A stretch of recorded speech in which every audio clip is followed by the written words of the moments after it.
In 1995, the state of Idaho reached a settlement with the federal government to dictate how and when radioactive waste or spent nuclear reactor fuel can be brought into the state. The settlement came after years of negotiation with the Department of Energy over what to do with spent nuclear fuel and radioactive waste from weapons manufacturing sites. I'm asking the Idaho legislature to help me guarantee to the people of the state of Idaho that we will not become a nuclear waste dump, that the Idaho National Engineering Laboratory will continue to function as a high research and development facility that's clean. I will do, Dan, anything I can to see that we do not become the waste dump for the nation simply because we have failed to act responsibly. But the debates and negotiations didn't stop there. 10 years ago, former governors Cecil Andrus and Phil Batt, who were both instrumental in reaching the 1995 deal, publicly opposed a waiver to the agreement that would allow the Department of Energy to ship spent nuclear fuel to the Idaho National Laboratory, setting up a showdown with then-Governor Butch Otter. You know, it was the most important part of my administration for at least half my term, so that's Phil's legacy. And now this group, for their legacy, want to destroy his. And I'm in sympathy with them on the need to keep generating jobs. I just don't think that that's a way to do it, to say we're going to take more waste, because Yucca Mountain has been closed down by the president and other people, and there's no permanent depository anywhere. And once we get it, it's here. And by golly, I think that they will try to bring more and more, make us more of a depository if we show that we'll take some. Ultimately, that shipment went to another facility after the DOE missed multiple cleanup deadlines, and then Attorney General Lawrence Wasden rescinded his support of the waiver. That gets us to Tuesday of this week, when Governor Brad Little and Attorney General Raul Labrador announced a new waiver to the 1995 agreement. This waiver will allow the U.S. Department of Energy to ship a cask to INL that contains 15 metric tons of spent nuclear fuel from North Central Virginia in 2027. It will also allow the shipment of spent fuel from 8 research reactors at universities across the country starting in 2028. On Thursday, I spoke with Drs. Jess, Gehin, and Josh Jarrell from the Idaho National Lab and Christian Natoni from the Department of Energy about what the waiver entails, the research it will enable, and whether there are any risks. Thank you so much for joining us this week. First of all, Dr. Gehin, what does this waiver entail?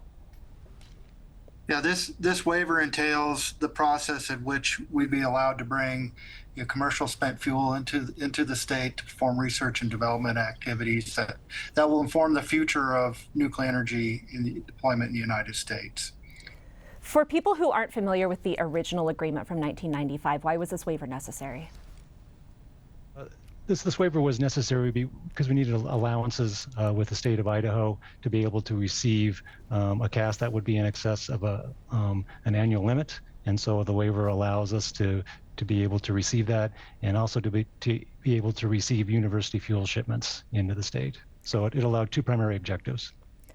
And Dr. Jarrell, what will INL do with this waste? Yeah, so this is really driven by research needs for the nuclear industry. So this cask that has commercial fuel in it, we will bring it in, and then we will do several pieces of R&D. One will be to sample the environment in the cask to confirm the fuel in that cask is performing as expected, and then over the next decade, we will actually remove some of the fuel from that cask and do examination of the fuel to make sure it's performing as the nuclear industry expects it to perform. This is a different kind of waste than what we were talking about 30 years ago when this settlement was initially reached with Governors Andrus and Bass. What is different about this type of fuel? Yeah, so this fuel, the nuclear industry in this country has been operating for over 60 years. And as operations go on, we learn how to operate more effectively. And this fuel is basically a more effective fuel than maybe we were using 50 years ago. And so we need to confirm the performance of this fuel, this higher efficiency fuel. And so it's very similar in size and shape to what was generated before, but it's just slightly different materials and it's operated slightly differently. And therefore, we need to, after it's removed from the reactor, to make sure that we understand its performance. And so that's what we'll be doing. All of the nuclear reactors in this country, there's 94 of them operating, are using this higher efficiency fuel. And so we'll be helping the nuclear industry continue to be able to operate and generate clean, reliable power. Nominally about 20% of the energy in the U.S. comes from nuclear power plants. Dr. Jarrell, what happens if this waste isn't performing how you expect? If all of these power plants are already using this fuel and this doesn't go how you think it'll go, what's next? Yeah, so there's a couple pieces. First off, the fuel itself in the reactors, we know very well how it performs. And so the Nuclear Regulatory Commission, which is the regulator for the reactors, they are making sure that fuel, even before it's placed, there's a whole process before we would use it to ensure during the reactor operations it's performing as expected. So the fuel is doing its job in the reactor. So with nuclear spent fuel, after it comes out, we need to make sure that as we store it, there's no additional or new challenges when we store it. And so we've collected some data to date that says this fuel is performing in what we call dry storage after it's pulled out of the reactor as expected. But this cask of fuel was set aside specifically for research to collect some additional data to give confirmatory information to the regulator from the nuclear industry to allow it to continue to have the fuel in these dry storage. So the expectation is we'll collect the data. We don't want to make any assumptions on what that data will say, but everything we've seen to date is that will continue to perform as expected and allow us to continue to use that fuel and store it safely across the country. What happens to this material after INL is done with its research? So spent fuel, we at INL already manage a lot of spent fuel. We actually have 8 of these casks already on our site that we've been managing for several decades. We would bring this cask on and it will stay and be managed similar to the rest of the fuel after we're done with research. But again, the research may last 10 years or so. And Dr. Gehin, what is the benefit to Idaho? What do we get out of this? Well, first, being the leading nuclear laboratory for nuclear energy research, it brings more research to the state, adds to our expertise, adds to our prominence and support of the nation's goals for expanding energy. There's a lot of interest in increasing our energy supply. Energy abundance is used a lot now. Support, we've heard about data centers, industrial processes, more electricity. We will play a role in the nation's ability to expand our energy generation. Christian, this plan was just announced. This targeted waiver was just announced. But how long has this been in the works? So we've been in discussions with the state of Idaho and the Attorney General, probably going on about 6 months, talking about specifics on the ideas and what we feel would be needed to move this decision forward. So in earnest, that's been a lot of discussions over the last 6 months in terms of getting the mechanics worked out is where you see a lot of the time being spent. As was mentioned, this fuel is already being used across the country. What was going to be the plan if you couldn't send that cask to Idaho? Well, that's really where you see the benefit to the nuclear utilities. If this cask could not be sent to Idaho and the INL be able to do the R&D on it, these utilities need to go through license renewals for the facilities that store their spent fuel for the nuclear plants. And if they're not able to renew the licenses, they're going to have to shut down. And so the R&D that's coming off of the research from this cask is directly supporting the license renewals for all of the nuclear utilities that will have these independent spent nuclear fuel storage facilities at their nuclear plants. And so we're directly supporting the ability for these plants to remain open and provide electrical generation to the U.S. at large. There's also the component that allows Idaho to accept waste from university research facilities as well. Can you speak to that a little bit? Yes. So we're receiving back spent fuel from these universities. The fuel that we're receiving back is they are coming to the point in their nuclear regulatory commission licenses where in order for them to be able to receive new fuel to refuel their reactor and continue their research, they need to send fuel off-site. And so by them being able to send their fuel to Idaho and clear their storage pads, they're able to refuel the reactor and continue their R&D missions at the universities. Officials keep referring to this as a targeted waiver, but does it open up the door for more waivers to the 95 agreement? Yes, it is a targeted waiver, just in that we had a couple allowances that we were focused on getting relief from.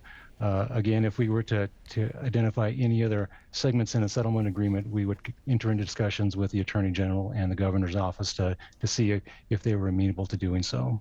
And on a related note, Idaho in the waiver retains the right to refuse shipments. Any idea what would happen to the waste, either from the universities or the cask, if that were to happen? They would remain at the site that they're currently at.